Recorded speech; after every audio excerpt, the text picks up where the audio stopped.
Okay, part 2, let's go.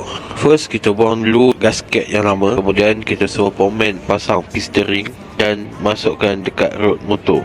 Sebelum kita pasang blok, kita letak dulu gasket baru. Okay, untuk masuk piston ke dalam blok, korang kena tolak dia punya piston ring ke dalam, baru boleh masuk piston ke dalam blok. Okay, kemudian korang tolak magnet supaya piston berada di TDC. Okay, sebelum kita pasang head, kita letak dulu gasket dan kita pasang head yang sudah di grand valve. Okay, lepas tu kita ikat tiang 4 ni secara bersilang. Kemudian kita ikat pula skru panjang antara blok dengan head. Kita masuk pula timing gear. Pastikan marking betul kalau marking salah memang tak boleh hidup.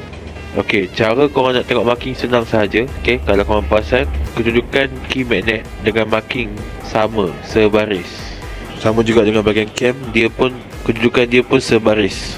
Okey, untuk bahagian magnet kita sambung part 3.